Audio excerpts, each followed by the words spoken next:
What's up, YouTube world? It's your boy J Dub, the number one comment on YouTube, and I'm back with another review. Today, I will be reviewing Put a Ring on It. And before I get started, as I told you, I am YouTube's number one commenter. So in this channel, it's all about the comments.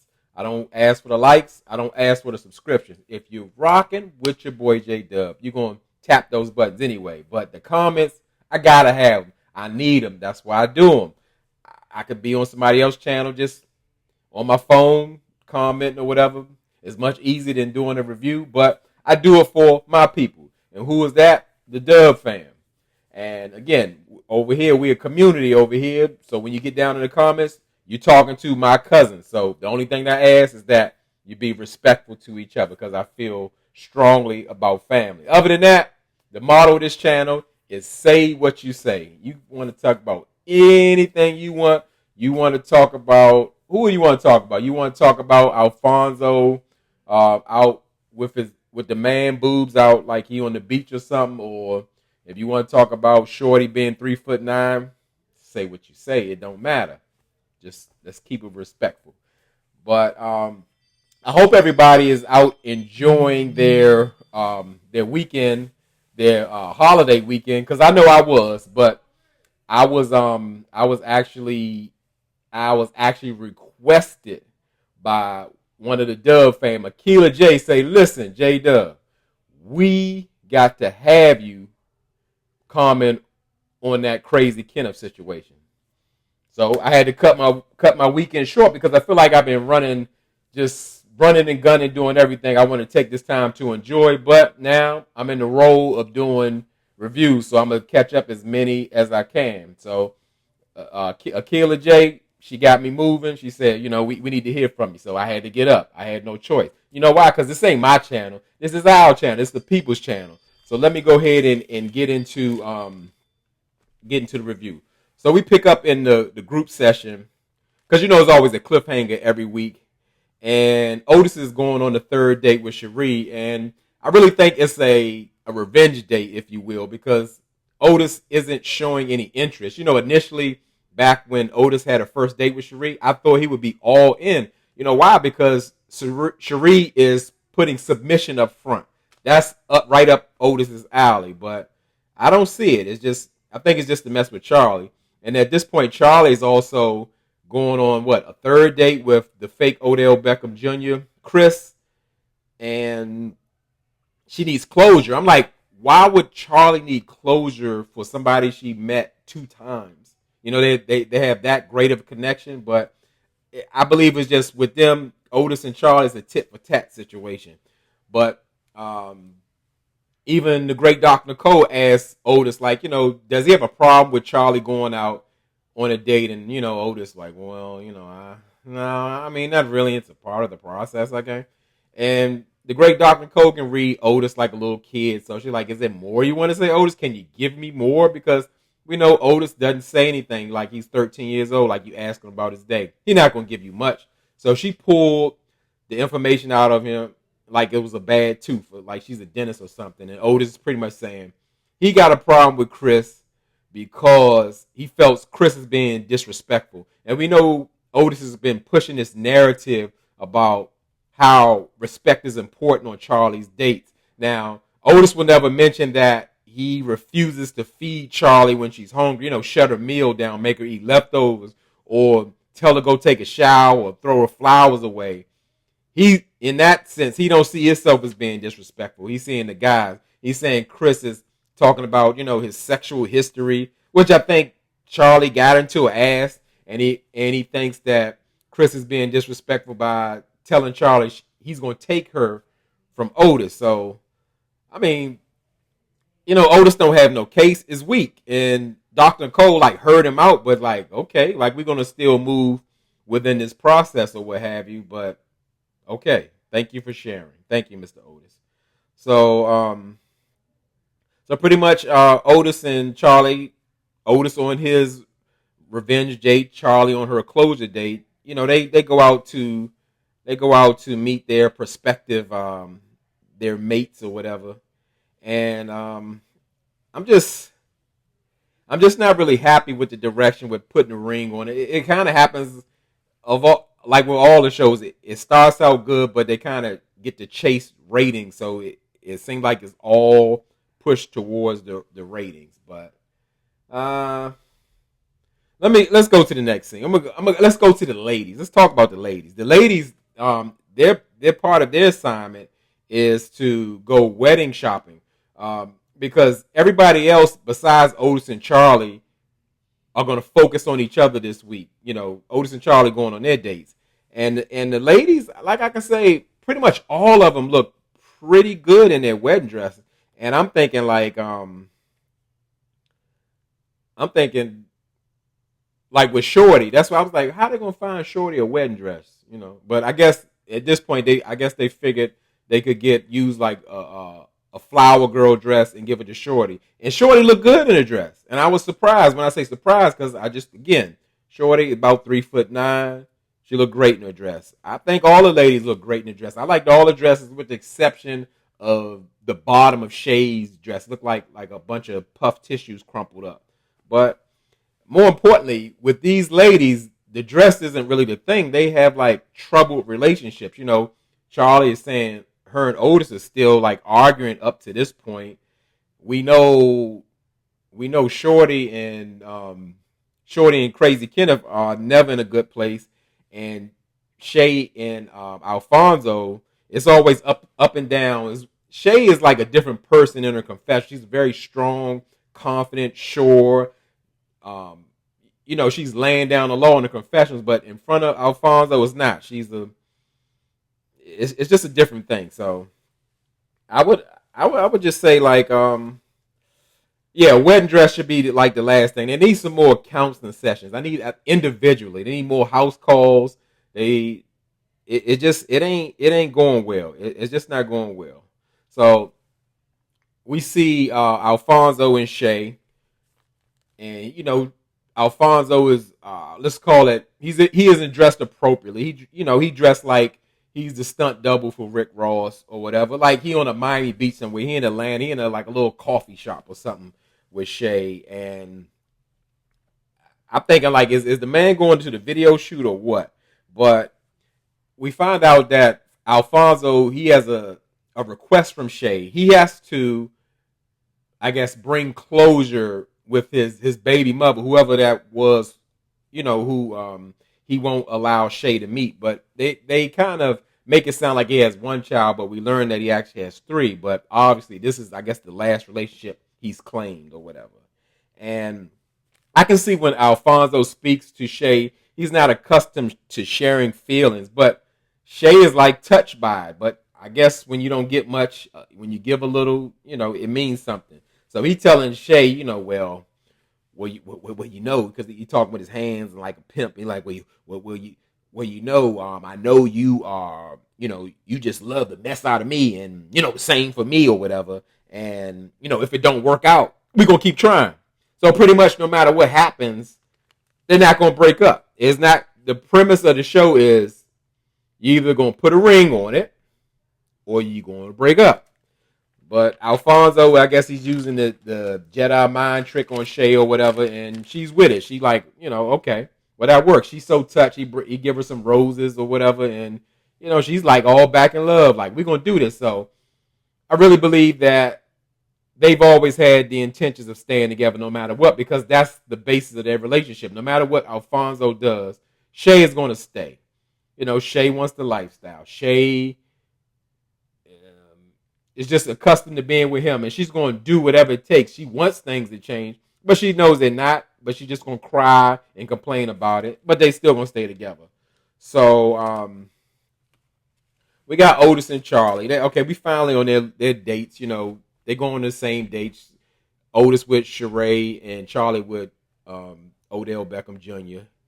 And I have to say it again, but I'm going to change the phrase or the term. When I saw Otis on his date, like he's got the personality of a dust mop. He gives absolutely nothing. It's like trying to talk to a 13-year-old about how his day was in school. He's gonna give you the one-word answers, and At this point, I mean, Otis is on the date playing with Cherie, playing Connect Four, I guess, at the restaurant. He's not giving her any kind of eye contact at all.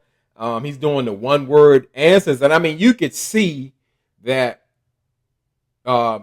Cherie is really trying to get to know him. She's asking all these questions. He's not asking her anything, and I mean, it's like it was painful to watch. I'm like, what is the purpose? But we know the purpose. Otis only went on his date to make Charlie jealous. So we switched to Charlie's date with Odell Beckham Jr. And off the break, he's telling Charlie he wants to go on more dates. You know, he don't really want to hear nothing that she's talking about, like about moving on with Otis or her process. He wants to see her again already. And she kind of let him down easy, just let him know that she's going to focus on her and Otis, like whether it works or not. And like I said, it's like Charlie said nothing to him. He like, well, you know, if it don't work out, the door's still open. You know, hit me up on IG or whatever. And you know, that's the thing. So I don't know. I do know. It's like though both dates they didn't have a purpose. But the purpose was to make each other jealous or get back or make somebody feel a certain kind of way. So how could Otis and Charlie even think of marriage or whatever at this point? So let's go to your boy Alfonzo. He's making his required therapy call. He got to call his baby mother. You could tell the man nervous. The man, like, his hands is shaking. And he's calling his baby mother who, you know, I guess who has a problem with Shea. Or we don't really know the real story. We know that Alfonzo is keeping that very separate, or he's keeping Shea separate from his entire family situation. And the baby mother go right in, like she telling Alfonzo he threw about a wayside and he might have got his therapy and cleaned himself up, but she's just left there to, you know, pick up the pieces. And I can really tell, like, Alfonzo has not managed this relationship. He think he keeping them separate and things were smooth. It's just like he was running game. And I mean, I wasn't fooled, but I really saw it then because he was just really trying to brush it under the rug or explain things away. But anytime the man tells Shea, hey, I got some work business to go to. I got to go out of town. You go out of town with your mother, your baby mother, and your son. Like, something's wrong there. What else does Shea need to know? But if she want to go forward with it, she want to be posting on IG when Rick Ross have a pool party at the mansion, so be it. If that's what she need, that's what she needs. So I'm gonna let her have it. But Fonzo baby mother wasn't letting him off the hook. You know, she was giving it to him and just trying to hold him accountable. But you know, he gonna kind of almost laugh it off for trying to brush it under the rug. And like I said, we know the man been double dipping. So it's just that simple. So let's go to Shorty and Crazy Kenneth. They go to what people or what like reality shows that deal with relationships. They want to send everybody to like some type of tantric yoga, but they go into like a cuddling session. And I gotta say, you know, this because you know your boy J-Dub used to be a tough, hard sneakerhead, real Shorty be wearing the Jordan. She be wearing the Jordan. She came in with the Jordan 7s Bordeaux, and I respect that. You know, she got some of the same Jordans I have or have had or whatever. So I respect her shoe game. So Ken is instructed that he needs to lay his head on his mama's lap. And, you know, I thought it was going well because everything was a relaxed moment and everything. But it went left real quick.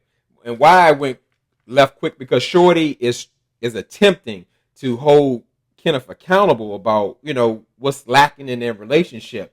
And they get on to, you know, going on about finances or whatever. And you can see Kenneth is really triggered by it. He's trying to run away with the whole situation. Like he can't answer it. He won't answer it. You know, he just want to move on to something else. And then Shorty like, I know I don't want you to get mad, but I don't want you to move on. But I need to ask you the question, like, what is your financial plan? And it was pretty much, that's pretty much what's going on with like Steve from Married at First Sight, but Steve is articulate. Steve is intact with his emotions and all that. Kenneth is not, and Kenneth don't have no money, no savings, no nothing.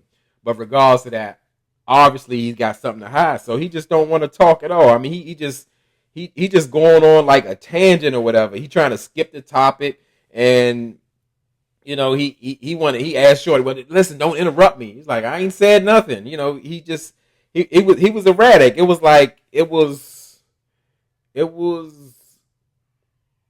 funny and awful all in the same time. But I'm gonna let Shorty have it, because at this point I gotta start looking at Shorty.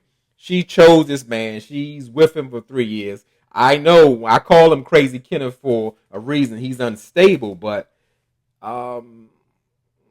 how is she locking down or locked down with him in this time, and he hasn't shown her anything in all this time? So it just wasn't a good situation. You can see that Kenneth is like totally trying to deflect. He's refusing to answer. But I did find something funny. They did an exercise where they got to like really hug and feel each other's heartbeat. And Kenneth got on his knees, and Shorty stood up. She was standing to hug him, and they the same height while Kenneth was on his knees. I thought that was real funny. I told you, Shorty being Shorty, it was Shorty. It was funny. And Kenneth just like at this point he just got like erratic. He all over the place. It almost looked like he high or drunk. He calling Shorty bruh and and breaking out in laughter and all that. Like this is a bad situation. It's like Shorty's dealing with a person that is mentally unstable. That's all I can say. So we go back to the House of Horrors, and Kenneth is pacing. The man then made some wings. Shorty ain't even talking to him, so she don't want to hear about his wings. She don't want to hear about nothing. And you can see, like, it's off. And Shorty mentioned, like, after that conversation, Kenneth is going somewhere else. Like that Gemini personality, come on, that split, one minute he trying to be charismatic. He want to be on one knee and proposing. And now he just going off about how bad Shorty is. He come in the comments, hey, what's happening? You heard me? And and Ken tells Shorty that like marriage is the last thing that he got on his mind, about dealing with Shorty. He just, he ain't got the larger one shake. He throwing his head back, his eyebrows is curving in or whatever. He's looking just like straight evil, and he's pretty much emotionally dumping on Shorty at this point, like just telling her about all her shortcomings. And Shorty, she looks kind of like amused, like this dude is crazy, but nervous, like what is he gonna do next? And I'm feeling the same way. And he laughing, he cussing at Shorty, even talking to himself. And he pretty much tells Shorty, like, he don't know what he doing, but you not even my flavor. You're not the flavor. I don't know what flavor he like, but Shorty ain't his flavor. And he telling Shorty, you weak. He just going there. Like I said, he dumping on it. He just anything. All his true feelings are coming out while he drinking. He drinking a beer. He drinking some vodka. I'm surprised he snorts some cocaine or something. But I'm thinking like, why, Shorty? Like, I know this isn't his first outburst or his, erratic explosion. Why are you with this man? Why are you even discussing marriage with this man? Like I said, I had a theory before. Shorty was using this as like a documentation to escape, and I can't pass judgment on a woman that's abused or like she got locked in too fast or what, but it's a lot.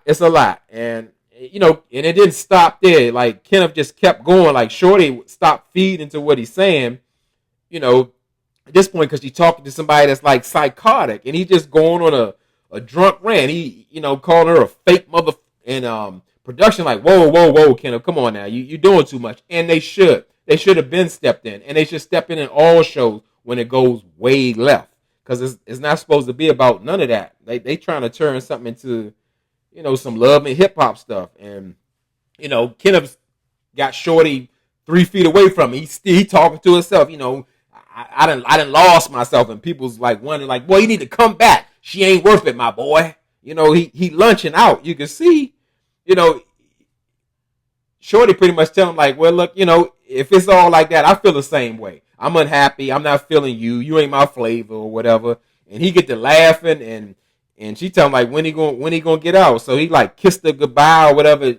And it's just like I said, it's a erratic situation. Shorty packing up his stuff in trash bags. She said he came with trash bags, and that's how he gonna leave. She even gave him a suitcase. She like, I don't care nothing about the back rent you owe me, the money you owe me. You heard me. She ready for him to go. And what was the kicker?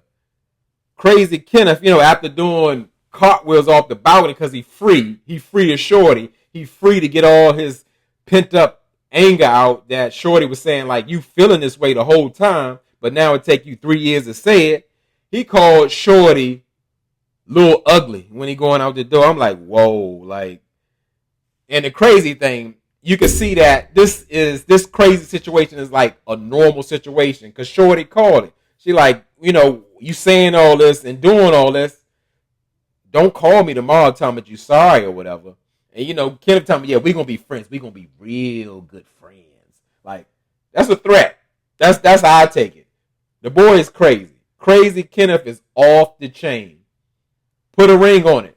The great Dr. Nicole. We don't want to see this. If Kenneth filling out the application, y'all picking up on these traits, we don't need to see none of that. If Shorty want to deal with that, that's her business. She don't want to call the police or lock herself in her office when she get to work and call for some help. We don't want to see this on camera. So, and pretty much in his confessional, Crazy Kenneth say, hey, I'm probably going to have to call her, and try to make it up or whatever. And I sure hope Shorty do not take him back. If she's going to fulfill her obligation to the show or whatever, may it be the last time. And that was pretty much the episode. And I would say that I don't believe Shorty is going to go back to Kenneth in this sense because they showed in the next episode where the guys were ring shopping. I didn't see Mr. You Heard Me looking for, no rock or no ruby, you heard me on the dig. But so please, Shorty, don't go back to that man. I just go by what's on camera. I don't know if they still together, did they make it or whatever. I really don't care, but I'm just commenting on the screen. So drop down in the comments. Tell me what you thought. Anything I missed, anything you want to add. Definitely get down there and talk about Crazy Kenneth because I want to hear what y'all got to say on that because that was crazy. That was wild. That was something. So, as I say, I appreciate y'all rocking with me. I will make attempts to catch back up on the videos that I have not recorded. And as I tell y'all could be anywhere in this YouTube world, but you're here with me. I really appreciate it, and I really mean it.